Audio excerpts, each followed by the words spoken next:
let's do a bit of an overview of where we are so far. Just sort of outline what we've covered so far and then what we're going to do today and see how that fits into things. So, when you first worked with algebra, you worked with equations that look like this. X plus 3, let's say 2x plus 3 equals to, say, 7, right? An equation, right, it's got an equal sign on it, and only one kind of variable, usually an x, but it doesn't have to be an x, so something like that, right?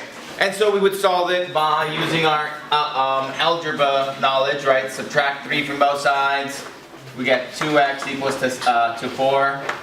Divide by 2, we get x equals to 2, right? So there's our answer, x equals to 2. We know it's the answer because if we plug that 2 into the original statement, the original equation, we get a true statement, right? 2 goes into there, 2 times 2 is 4, plus 3 is 7, it works out, right? How do we describe that in a graphical form? How do we describe x equals to 2 in a graphical form? Well, we could just put a number line.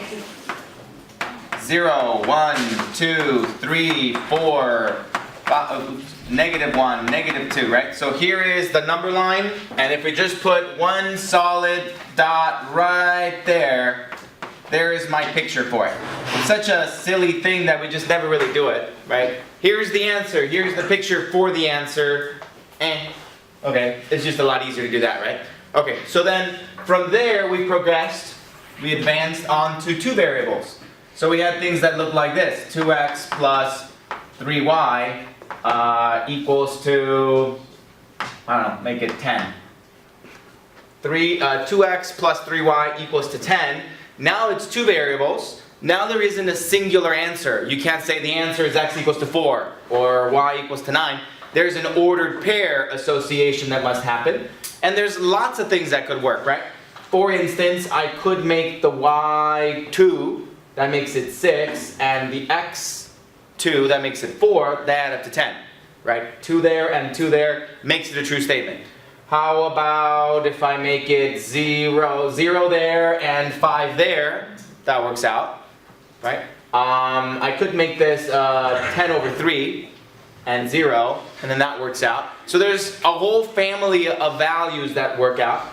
And so in order to describe the answer, we really can't just write it down. We'd really have to come up with some sort of picture description of the answer. So that's when we come up with this rectangular coordinate system. We got y is that way, x is that way. Our goal is to describe the possible answers. And so come up with some nice convenient values. So we said 2, 2 was an answer. 1, 2, 3, 4, 5. 1, 2, 3, 4. So 2, 2 is an answer. And then so is 5, 0. 5, 0. If y is 0, x is 5. That's also an answer. 2, 2 is an answer. So we really need to get a rough sketch. So I can just draw that line there and go that way. And we get something that looks like that. Right, so this right here, it looks like a solid line, but you should really think of it as an infinite number of dots that are on this grid. Every dot represents an ordered pair of an x comma y, and every dot is an x comma y that makes this a true statement. There's an infinite number of them, but at the same time it's not anything. I can't just pick a dot over there and say that 4 comma 13 is going to be a solution, 4 comma 4. Nope, that's not an answer, obviously. Put a 4 there, put a 4 there. They don't add up to 10. Okay? So it's not anything, but there is an infinite number of solutions. Okay, so that's what we worked with before. And then we upped the ante a little bit. Then we said, well, what about systems of equations? What if we had something like 2x plus 5y equals to 30, and I don't know, y equals to 2x plus 5. Here is a system of 2 linear equations, and in the system we are looking for the ordered pairs that solve all of the equations in my system, both of them in this case. So they're both going to be lines, and either those lines will parallel right? And therefore they never cross, therefore there's never going to be a singular ordered pair that solves both of them at the same time. Or maybe those lines are really the same line, they're one right on top of the other, and so every ordered pair that solves one also solves the other one. That could also happen. Or it forms some sort of an X, which is the most common thing that would happen, right? So is this going to be a case where they're parallel? Well, I'd have to solve this top one and solve for y and see what the slope is to see if they're parallel. But I don't think that's the case, right? Because if I move this over and then I still have to divide, I get the slope is -2/5. Yes? And I get that the y-intercept is going to be 6, right? Yeah, so that they're definitely not parallel. And they're definitely not the same equation. So it's going to be some sort of an X, right? I'm not even going to bother trying to sketch it. It's going to be some sort of a thing that goes this way and maybe the other one goes that way. I don't know. They form some sort of an X and then there's a solution, right? There's an ordered pair that solves both of them. Some value A, comma, B. A, comma, B. There is some ordered pair that you can plug into this and get it'll be a solution to both of them. Good? Okay, so that's what we've been working with so far. So we started with an equal sign with one kind of letter. Then we got an equal sign here with two kinds of variables. Then we got a system of equations with more than one. Okay, so now what we're going to do is we're going to go back to this guy over here, and instead of dealing with an equal sign, we're going to deal with an inequality. So instead of this, we might have something like this. 2x plus 7 is less than, say, 8. Okay, so similar to the previous equation, except now we have inequalities. So we saw from the previous section that it's all the same rules as before, right? Move things over, divide, combine like terms. The only additional rule we have to keep in mind is that whenever you choose to divide or multiply by a negative number, you got to change the direction of the inequality. So in this case, we subtract 7 from both sides. We get 2x is less than 1. And then divide both sides by 2. We get x is less than 1/2. Right? That's what we get. And so now in this case, we can leave it like this, or we can describe it with a picture, with a graph. And our graph would look something like this. Here is 0, here is 1, here is 2, here is 3. Remember, numbers get larger in that direction always. That's useful when we're in the negative numbers. -1, -2. So here is 1/2 is somewhere in the middle here. So we're going to put a big circle right there, a nice open circle. Right? And then it's anything less than that. So we're going to go over in this direction. Good? Okay, so when there was an equal sign, there was a unique answer. The answer was 2, the answer was 5/7, whatever. There was a unique answer. Its picture would have been just a solid dot. But now that we have an inequality, there's a whole family of numbers that can describe the answer. A whole family of values that can make this a true statement. So we describe it, we can describe it with a number line this way.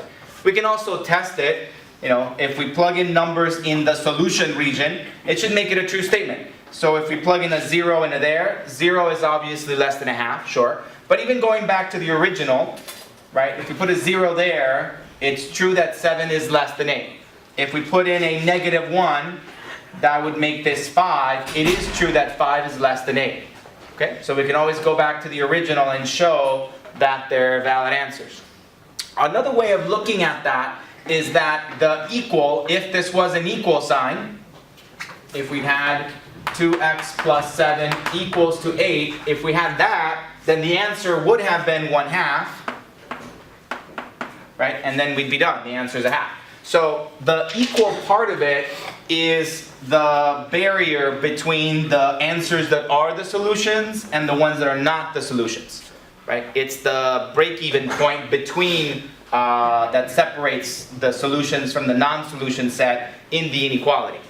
That's an important idea for the next development, because now we have one letter with an inequality. What's the next thing we have to think about then? How about if we have two letters, right? Just like over there, just like before. We first worked with one single variable, and now we're going to work with two variables. So what if we had 2x plus 5y is strictly greater than 30? Okay, again, there isn't a singular answer. It's not going to be something that we can say the answer is x equals to 2. It's going to be an ordered pair. And not just that, because when we have an inequality, there's an even larger set of values that can solve this, as we will see. So the answer is going to turn out to be a picture. We need to use a picture, a graph, to describe the answer sets. So just like over here in the idea that the equal sign is the division point between the solutions and the non-solutions, in order to figure out what the answer is to this guy, we're going to have to think about the line. So put an equal sign there and solve it. So think about 2x plus 5y equals to 30. Okay, that's a linear equation. We could solve for y and put it into the slope-intercept form of a linear equation. Your y-intercept would be 6, and your slope would be negative 2/5. Could do it that way. Or we can just find the intercept points pretty easily. If we put a 0 here, then we get 0, 6. If we put a 0 there, then we get 15, 0. Good. So this would look like this.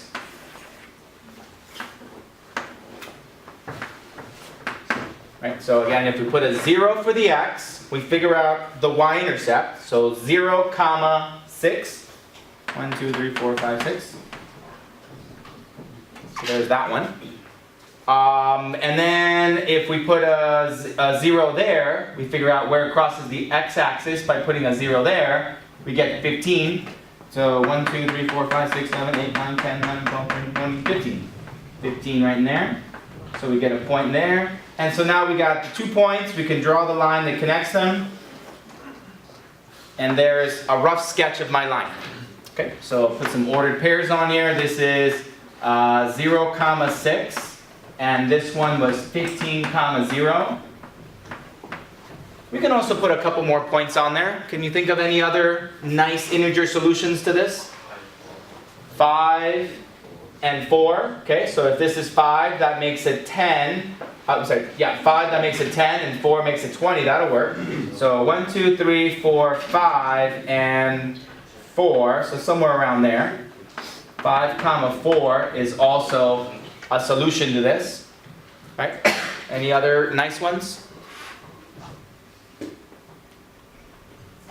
How about 10 and 2? 10 makes a 22. Okay, so 10. 1, 2, 3, 4, 5, 6, 7, 8, 9, 10, and 2, somewhere around there. 10, 2. Okay, so we can think of a bunch of them. All right, so here is the line. So similar to this case, when we were with one variable, the division line, when we thought about this as an equal sign, we got that x equals to a half. And then that was the front line between the solutions and the non-solutions. Well, in two variables, 2 dimensions, this line is the front line between the solutions and the non-solutions. So now we just need to decide if the solutions are all the ordered pairs above the line, or if maybe the solutions are all the ordered pairs below the line. Okay? So in order to figure out which is which, you're going to have to think of a test point. A test point that's definitely not on the line. It could be any point. Any point as long as not on the line. You can think of a point up here. You can think of a point down here. You can think of a point down here. Right? Any point that's definitely not on the line. Well, what's a good point to test that's definitely not on the line? 0, 0. Why not? As long as you get to pick whatever you want, why not make life easy? 0, 0 is a great choice almost always. The only time it fails to be a good point is when the line actually goes through the point 0, 0. Then you really can't use it. Then you have to think of something else. Other good choices are maybe like 1, 1. Right? That would be a good choice. Or maybe -1, 1. Or maybe -1, -1. or maybe 1 comma negative 1.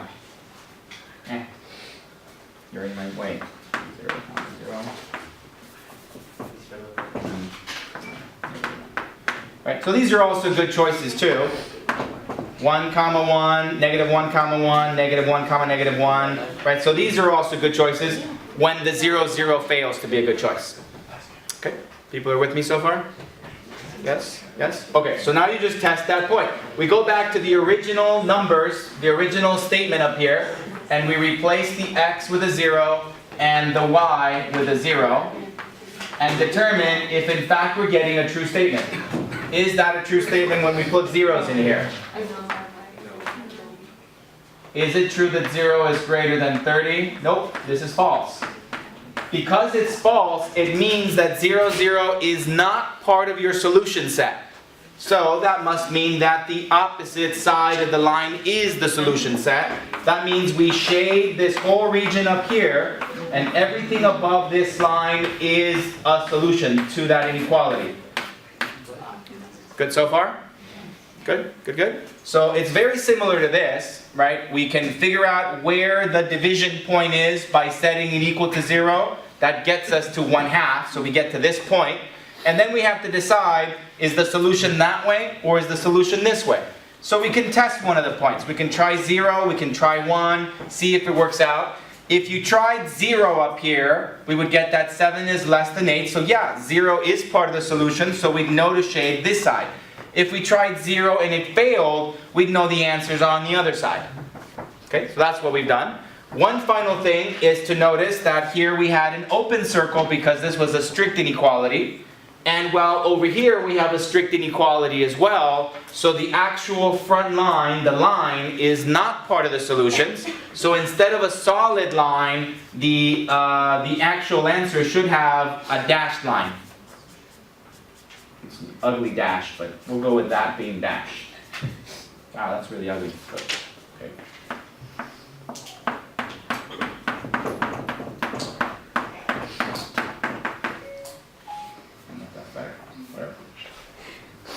Whatever. It's a dashed line. So the actual points on the line are not an answer to this. Just everything above it. Any questions? No? Okay, so let's solve this guy. Y is greater than 1/2 x plus 1. So it's already been given in the form of a linear equation. All we have to do is graph the line. So even though it's got an inequality, we first think of the line. The line is y equals to 1/2 x plus 1. So 0 comma 1 is the y-intercept. We go out 2 units, we go up 1 unit, we get to another point. So we can draw the line, and the line looks like this. That straight line right there. And now we can think of points that are definitely not on the line. Like the point 4 comma 3 is on the line. So all the points that are where we have an x-coordinate of 4 and a slightly larger value of y are definitely not on the line, right? Since 4 comma 3 is on the line, that must mean that 4 comma 5 is not on the line. 4 comma 4 is not on the line. 4 comma 13 is not on the line. So we can easily come up with other points that are not on the line. But obviously the easiest point for us to test would be the point 0, 0. That one's definitely not on the line. So the only time we can't use 0 is when the line goes through the origin, which means the y-intercept would be 0. So they're easy to spot. Once you draw the line, that line is the front line between your solutions and your non-solution set. Right? It's the barrier, it's the border between the two. You just got to decide which is which. So that's when you pick one of the points to test, 0, 0, and we plug it back into our formula, and we get that 0 is greater than 1/2 times 0 plus 1. So we have y is greater than 1/2 x plus 1. So we consider the line y is equal to 1/2 x plus 1.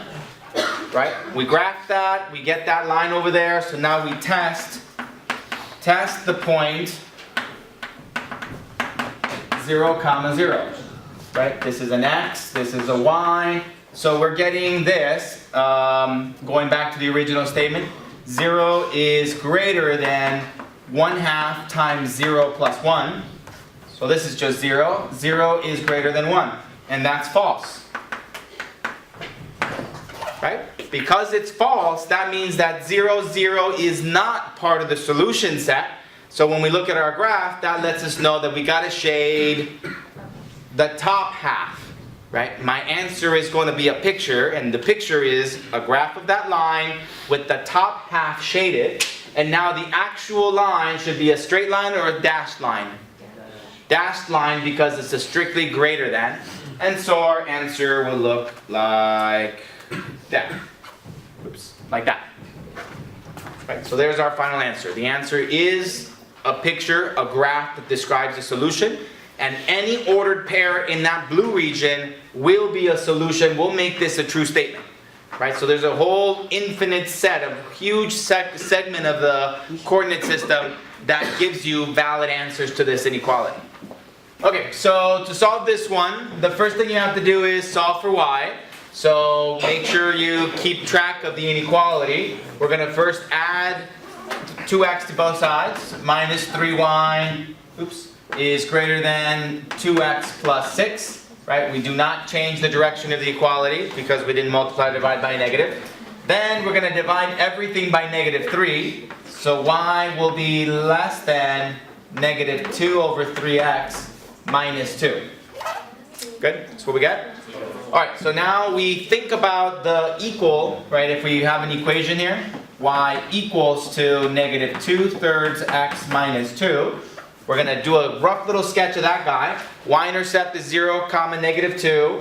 And it's got a slope of negative 2/3. So 3 units out, 2 units down.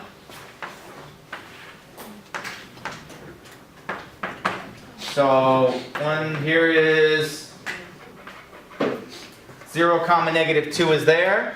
Then if I go out 3 units this way and 2 units down, I'll get to another point on the line, somewhere over there. So I know it's going to be a line that's down there, does something like that. Put some ordered pairs there. This was 0, negative 2. And if I went out 3 units this way and down by 2 units, I arrive at what point down here? 3, negative 4.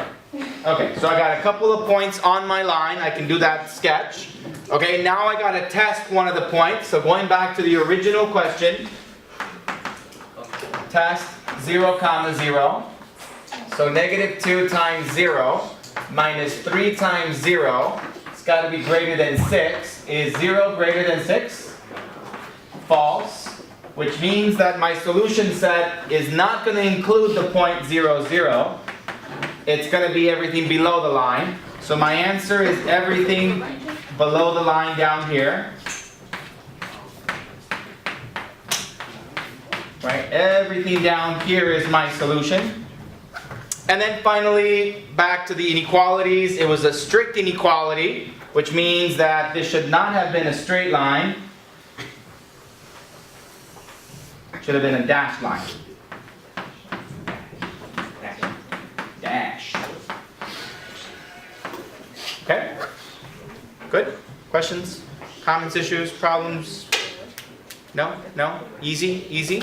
Okay, so if we think about where we started, we progressed from 1 variable equations to 2 variable equations, and then we thought about systems of linear equations. So now we're going to think about systems of inequalities. So we might have something that looks like this. Excuse me. Yeah. So when you're testing, do you always have to go to the original? That's a great question. When we're testing this guy over here, do we have to go back to the original? Well, if you did everything correctly, if all of this work is correct, then you could also just test right here.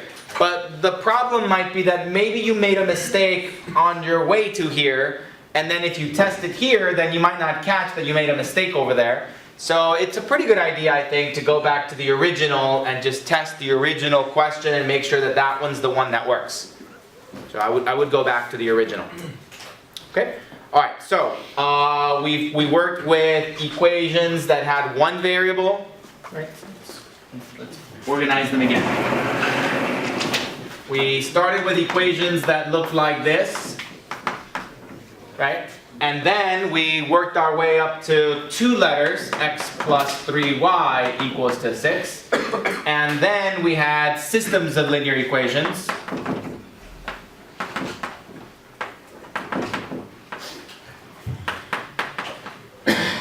Right, a system of linear equations. So now for this case, we worked on it in the previous examples. So when we turned this into an equality, we had something like 2x plus 3 is strictly less than 6. We know that when we find an answer to that, we can describe it on a number line. So let's see, subtract 3, divide by 2. The answer is 1.5. Any value that's less than 1.5. So we can describe this with something that looks like this. So here is a, well, let's make it less than or equal to. Let's make it a closed circle, and it's any number to the left of that. So I know it's all the solutions that come this way, right? Okay, and then we work with something that looks like this. So now to solve this with an inequality, 2x plus 3y is a greater than 6. Well, now to describe that, we're going to have to think about the line, and it's going to be a whole region of the rectangular coordinate system. So we have to think about the line y, 2x plus 3y equals to 6. So for this guy, we think about the line when we have an equal sign there. And so what's the x-intercept and y-intercepts? X-intercept is going to be 0 there. I'm sorry, y-intercept is going to be 0 there. So 2. So it's going to be something there with 0, comma 2. And then if we put a 0 here and divide, we get a 3. So 3, comma 0. Right? Again, let's make it a greater than or equal to, so it's a straight line, a solid line. And now we have to think about whether we should shade the top half of the line or the bottom half of the line. If we plug in 0, comma 0, we get 0 is greater than or equal to 6. That's false. That lets me know that the solution set will be this picture that has us shading everything above that. Good? So with this kind of an answer, we can graph it with a number line.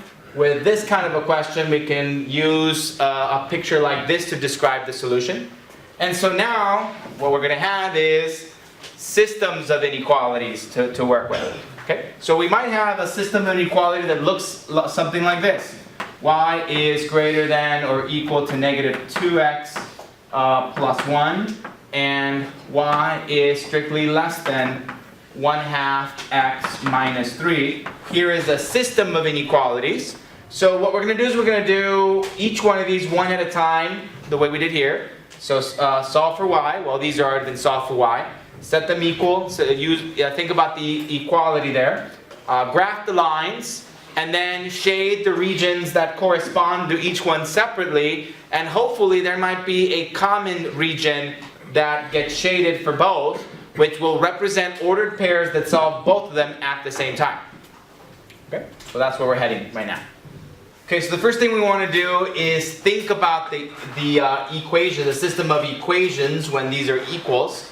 So we consider y is equal to negative 2x plus 1, and also consider y is equal to 1/2 x minus 3. So think about that system of equations, those two lines. So let's come up with some ordered pairs to do a rough sketch of these things. You can just create a little table, and from your table you can use it to create your image or your sketch. So for the first one, let's say we create a little table. We have y equals to negative 2x plus 1. How about 0 gives you 1. So y equals to negative 2 times 0 plus 1. Y equals to 1. So one ordered pair is 0, comma 1. We can also try maybe 2. How about 2? That gives you y equals to negative 2 times 2 plus 1. That's going to be negative 4 plus 1 is negative 3. Y equals to negative 3. Sure. What about the other equation? X and y equals to 1/2 x minus 3. So if you put a 0 in here, that gives you negative 3.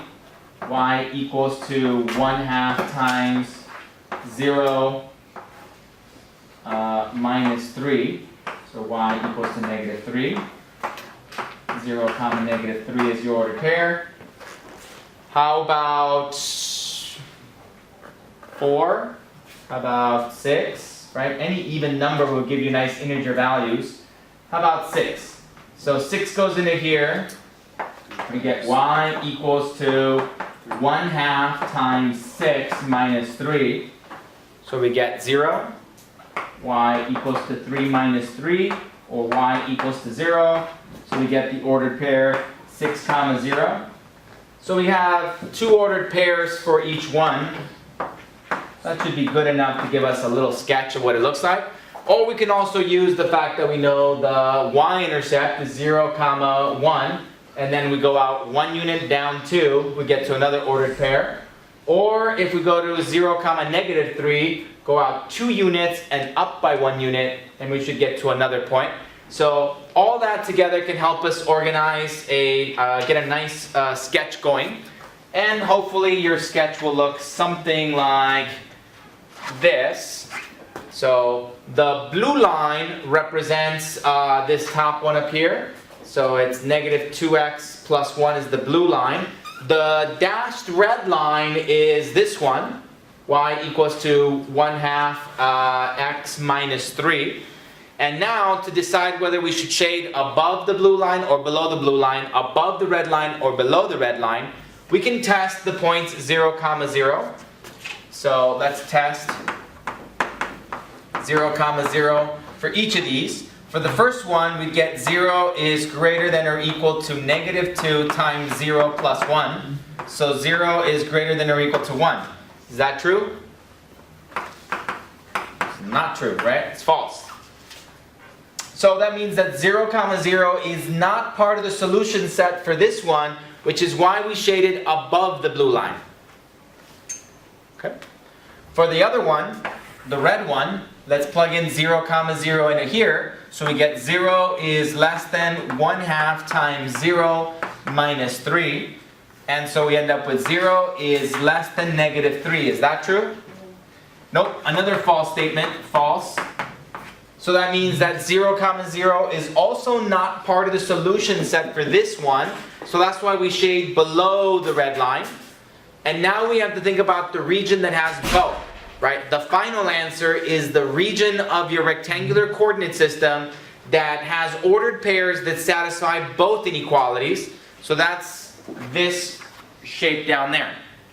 Right? That purple region down there contains all the ordered pairs that are solutions to both inequalities. Notice that the blue line is a solid blue line because it has an equal down here. And the dashed line with the red one, the red line is dashed because this is a strict inequality. Good. Questions? Okay, so we turn on our calculators, and our goal is going to be to graph these guys here to solve this system of inequalities with our calculators. So we're going to go over to y equals first and type in these questions. So if there's already other equations on there, you want to either erase them or deactivate them by making sure that the equal sign is not dark, or clear them. Let's type in the two equations. So we have negative 2x plus 1 as one of the equations. And the other equation is 0.5x minus 3. Okay, so we have there are two equations. Notice that up here, the plot 1, plot 2, and plot 3 are deactivated. Make sure you deactivate them. So if one of them is dark, like let's say it looks like this, see, that would mean that plot 1 is on, and that might cause an error for you. So make sure that the plot 1 is off. So go up there, highlight it, hit enter, move away from it, and you'll see that it's no longer dark. Okay, so a good window for this is probably just -10 to 10, right? How do I conclude that? Well, it's just guessing and checking, but I mean, I know that the y-intercepts are 0, 1, and 0, -3, and the slopes are pretty small and tame, so I figured that -10 to 10 will cover it. But if it doesn't, then I can just go back here and try something else, right? So just guess and check what a good window would be. And so with -10 to 10 for x and -10 to 10 for the y's, that should do a good job. I'm going to hit graph, and this is what I get. I get that line right there. I get that line over there. So there are my 2 lines. Remember that this line is the border between the correct solutions for that equation. So we have to determine which is which. So when we were working with it, we determined that if we tried 0, 0, it failed, so we shaded above. And then when we tried 0, 0 for this equation, we shaded below. Okay, so what we're going to do now, though, is we're going to match it with this. Because it's already been solved for y is greater than or equal to -2x plus 1, and y is less than 1/2 x minus 3, sorry, then the shading regions match this. So for the first equation, I know the answers are going to be above the line because y is greater than or equal to this line. So that's how I know that it's the top half, because of this right here. Okay. On the other hand, the other equation is a less than, so it's going to be all the numbers below the line, right? And that only works when there's simplistic equations like these. So it'll work for some cases. So how do we get the calculator to do that for us? Let's go back to y equals, and if you use your arrows to go all the way to the left, see how this guy is blinking now? Okay, that's letting you know what you want to graph. So right now we're just graphing a line. If we hit enter, it changes to something else. We hit enter again. Let's just hit enter a bunch of times. See, that's saying the top half, that's saying the bottom half, and then that's saying other things. So just hit enter a bunch of times. It just goes in circular rotation until you get the thing you want. So I wanted this first one to be a top half. So that one. See how it's kind of blinking? It's giving me the top half. And again, I know it's the top because y is greater than this equation. Okay. For the other equation, let's go down to the other one. Now I know that I'm looking for an answer where it's the bottom half because it's y is less than that. Okay, remember that only works when we have simplistic equations here in the slope-intercept form of a linear equation. If they were more complicated, then you really wouldn't be able to do this.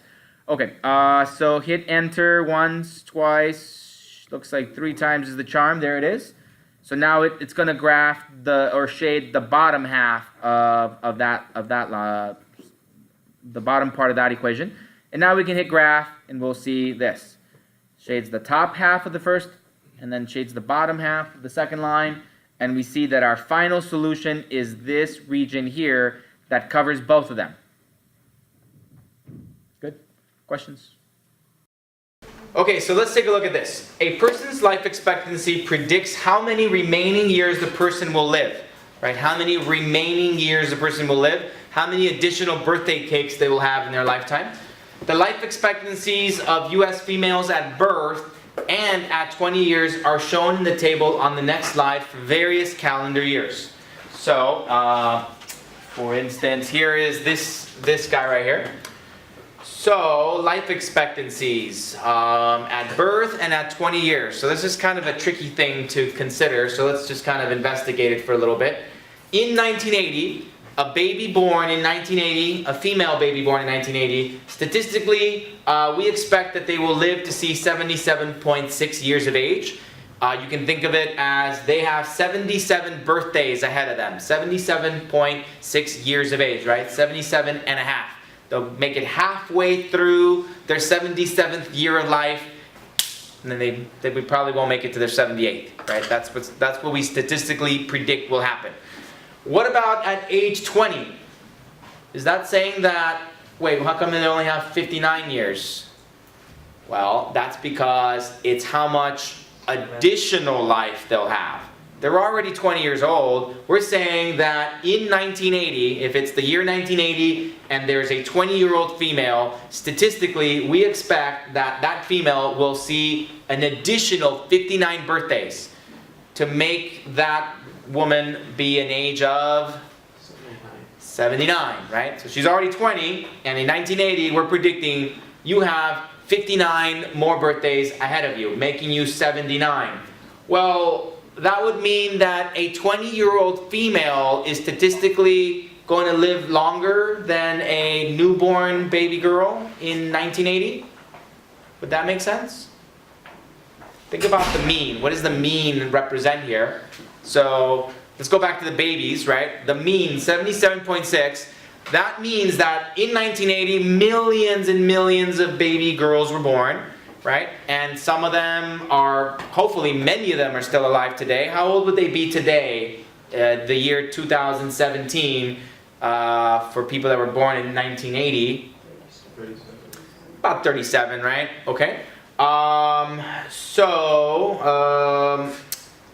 Many of them hopefully are still alive, but many of them have already died, right? What could they have died of? 37 years old. I don't know. How about car accidents? That's a big killer, right?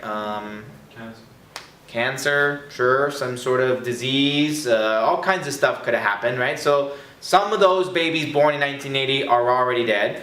And so a lot of people hopefully are still alive. The average kind of takes into account everybody. The ones that died young, the ones that are going to live to see 110. We take everybody, add them all together, divide by everybody, and that's the typical age, right? The mean age, right? So you can kind of visualize that. What about at age 20? We're going to take the mean age of everybody, or how many additional birthdays that person will take. And so, because they've already survived a good portion of their lives, the first 20 years of their lives, they've already outlived many people, right, when they were born. If they're 20 years old in 1980, they were born in 1960. So, of all the millions of other baby girls that were born in 1960, many of them had already died by 1980. So, the ones that are the 20-year-old women that are standing in the delivery room watching their baby sister be born, they're already survivors. They've already survived the first 20 years, which is why they are going to statistically be higher than the mean for the age for when they were born. That sort of makes sense? Yeah. Why the 20-year-old is likely going to see 79 years of age, but the new baby is likely only going to see 77. A baby born, brand new baby, there's a lot of dangers, right? There's just making it out of, the crib is dangerous, right? There's a lot of, like SID kind of things and problems, right? And then a lot of dangerous stuff in the house, and they can die in all sorts of ways. Then there's accidents. Then you got to make it past your teenage years. That's dangerous these days. So you're 20 years old. You've already survived a lot of that, right? So that's why we ultimately assume that someone that's already 20 years old is likely to live longer, like have more birthdays than someone that's just been born today, right? They have a lot more danger. Okay. So, looking at these two data, we can create a scattergram for the life expectancies for new babies, right? We can create a scattergram for them. Create a scattergram for the life expectancies for women that are already 20 years old at various years. So, going down the table here, say 2005.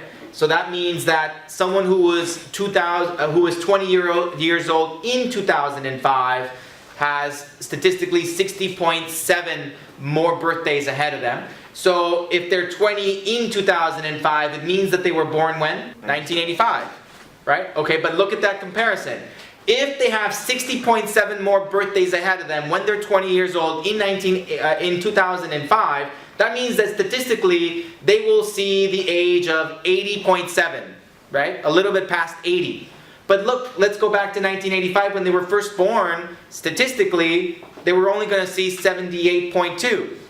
right? And again, that's that thing where if by 2005 you've already lived for 20 years, you've already survived past childhood and the teen years, you've already outlived many of the other babies born in 1985, so you are going to be above the curve, right? You're going to live, the mean age of people that have already survived their childhood is higher than the mean age of everybody, including childhood. Does that make sense? Yes. Yes? Good? Yes, yes, yes. Okay, so let's create a scattergram for the life expectancy at birth. Create the scattergram for the life expectancy of people at 20 years old with our calculators. Create the scattergrams, find the regression lines, and then we'll take it from there. So let's let T be the number of years since 1980. Okay, so we're going to turn on our calculator, and we're going to go over to Stat, Edit, and then we need to clear out all this old information. I don't know where this is from. I'm going to need three columns. So clear column 1, clear column 2, clear column 3. And so I'll have 0, 5, right? So this is the year 1985, 1990, 95, 2000, 2005, 2008. Okay, then I'm going to input the data for the life expectancy at birth for females for various years. So 77.6, 78.2. And now I'm going to input the life expectancies for women that were already 20 years old at various calendar years. So 59 more birthdays, then 59.3. Okay, so we inputted all our data. Then we're going to go over to y equals. Make sure we clear out any old information. We don't want that to bother us and mess with our scattergrams. Then also notice that all 3 plots are deactivated right now, but I'm going to need 2 of them to be active, so that's okay. I'm going to go to Stat Plot, Enter, and I'm going to turn it on. I'm going to choose scattergrams. L1, L2 is fine. This is going to be the life expectancy of babies at birth, right? So babies, female babies. Let's go back to Stat Plot. Now I'm going to go into the second plot, plot number 2. I'm going to turn it on. I'm going to select scattergrams, that's good. And then L1, L3, this will be the life expectancies of females that are 20 years old, right? So how many additional birthdays they're going to have when they're already 20 years old. So I'm good there. I'm going to hit zoom number 9. I'm going to go down to zoom stat, and that lets the calculator know, you pick a good window. You let me know what's a good window for my data. Zoom stat. So there's the scattergrams. Right, so this is life expectancies of the baby girls for various calendar years. This is the life expectancies of 20-year-olds, right? So how many more birthdays will they have for various calendar years? And I can go to window, I can type window and see what the calculator chose for me. So it chose X values of -2 to 8. Okay, good. That means I can see where the Y-intercept is. And it shows Y min and Y max values of between 55 and 84. So I could go over here and choose a negative number so I can see where the x coordinate is. So let's choose like -20, just so that I can see in perspective of where the x and y coordinates are. Oh, there we go. So see, the advantage of this is that I can see the y coordinate and the x coordinate, but the disadvantage is that it kind of deforms these and makes them look like they're in a straight line. It kind of takes away the detail when we do that. So it's nice to go back and forth. I'm going to go back to what they gave me. So I'm going to go back to here and choose like 55. And I think that does a pretty good job of seeing that this is rising, even if it's slowly rising. Okay, next we need to find the regression line for the life expectancy at birth and the regression line for the life expectancy of a 20-year-old. So stats, calculate, down to ln reg ax plus b, enter, parentheses. Then that's going to be L1, comma, L2, comma, I'm going to store it in functions, say the first one, close parentheses, enter.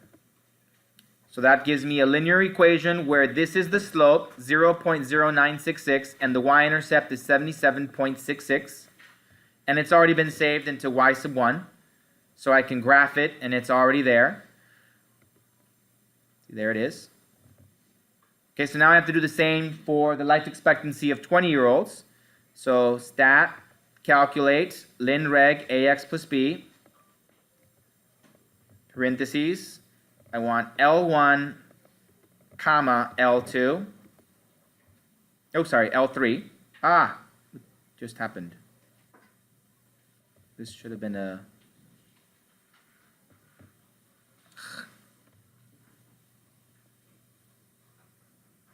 What is the answer here? Something went wrong. I don't know what just did.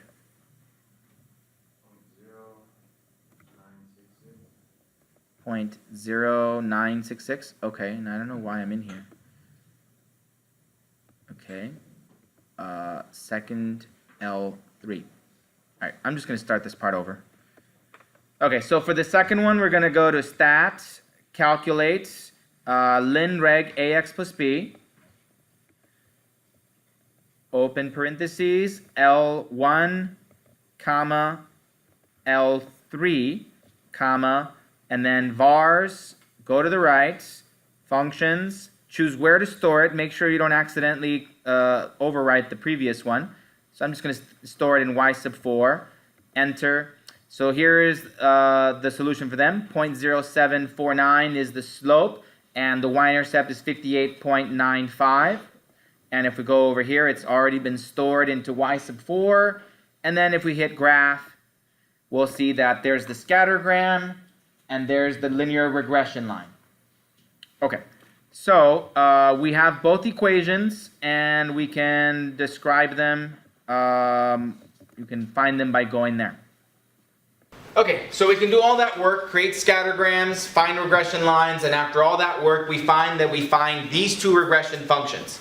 So they can be described as b of t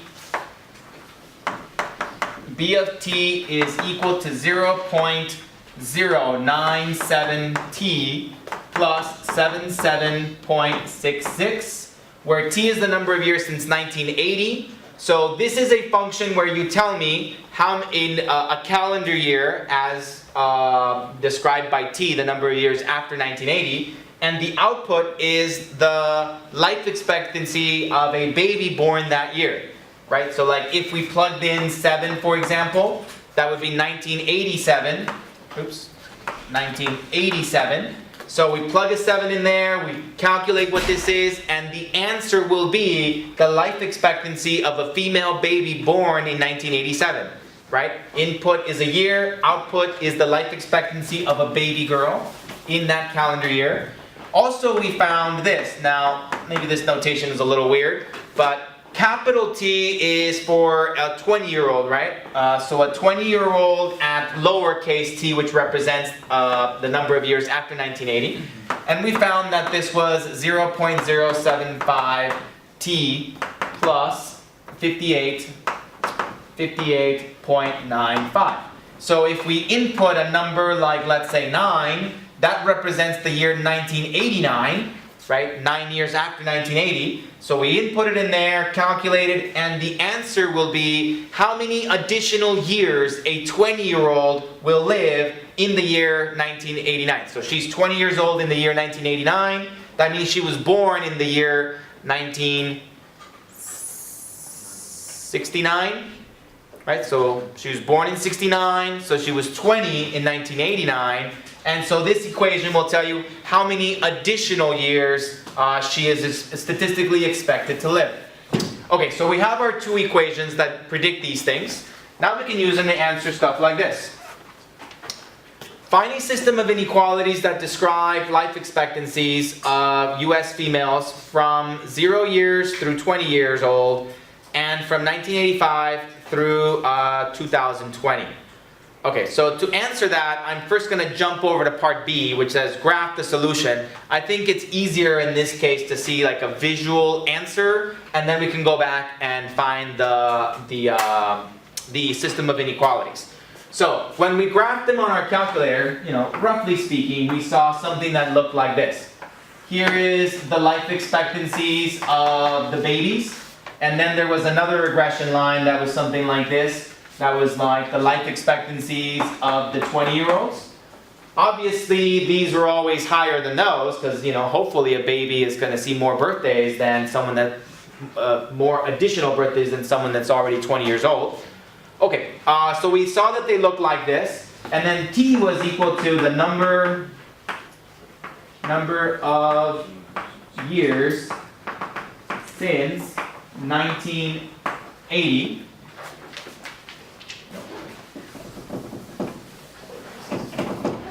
Number of years since 1980. Okay, so what does this point right here mean? Let's go to 5. So 5 represents the year 1985. 1985. If I traced it to this point right there, what would that mean? In 1985, they're a specific age. Whatever that is, right? So this would be a 20-year-old, someone who's already 20 years old in 1985, expects to see this many more birthdays in their lifetime.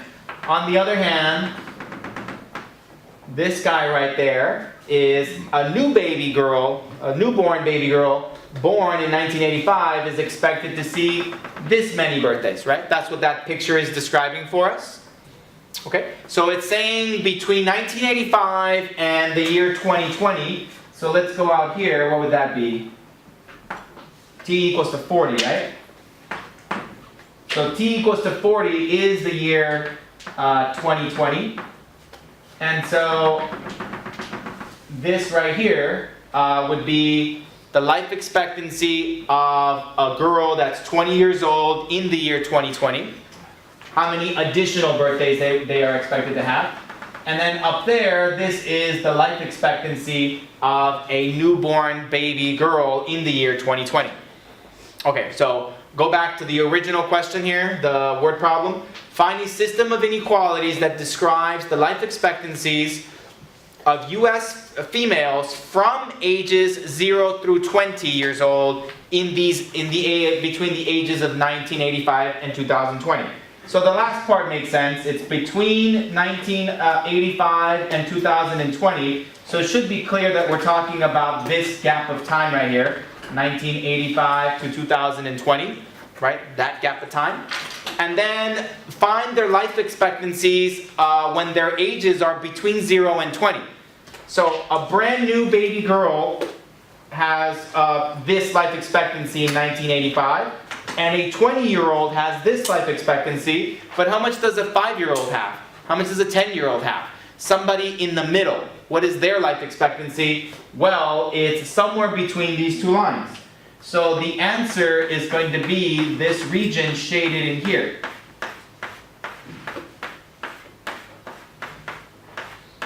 So this region describes all the life expectancies of females that are between the ages of 0 and 20 and between the ages, the dates of 1985 and 2020.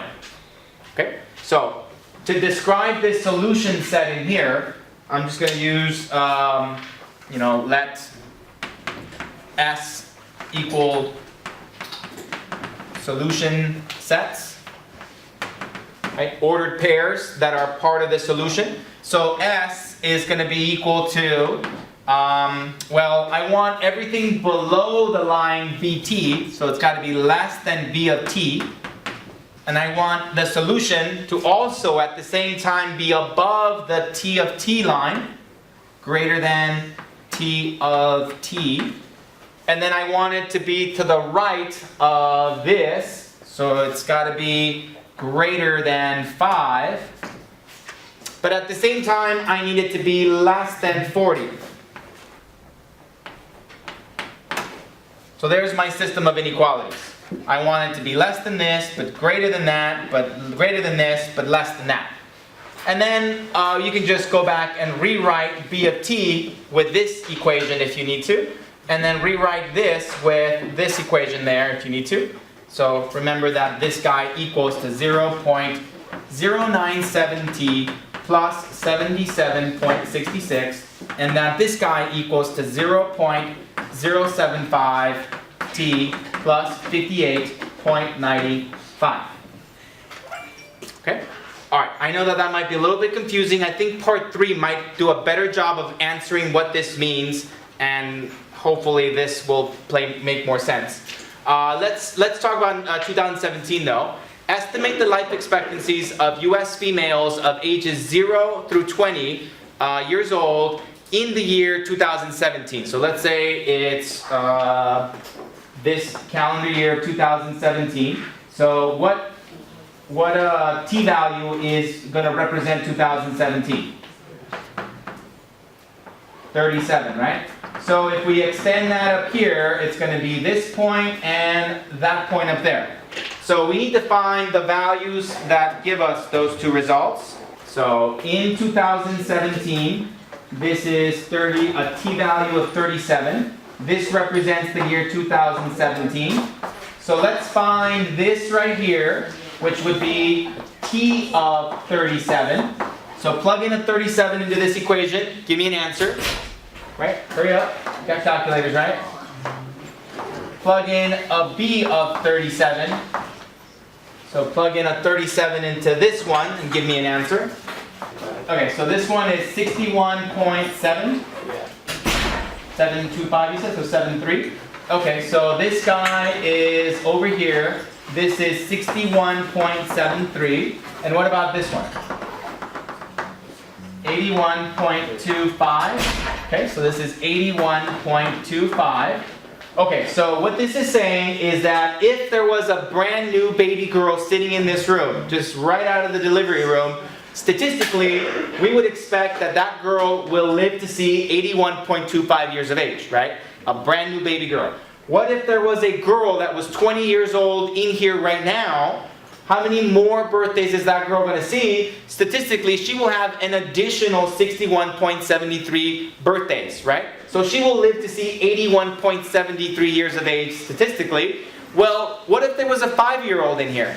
How many more birthdays does a 5-year-old have? What if there was a 12-year-old? What if there was a 17-year-old, right? So anywhere between 0 and 20, well, we're going to guess. And I'm going to guess that a 5-year-old is going to have more birthdays ahead of her than a 20-year-old, but less birthdays than this person. So this line right here describes all the possible values of the life expectancies. How many additional birthdays does someone that is currently in 2017 between the ages of 0 and 20 going to have? Does that do a better job? Sort of? Kind of? Maybe? So someone sitting in here that's a child between 0, more than 0, less than 20 is going to have between 61 and 81 additional birthdays beyond whatever their current year is. Alright, get out.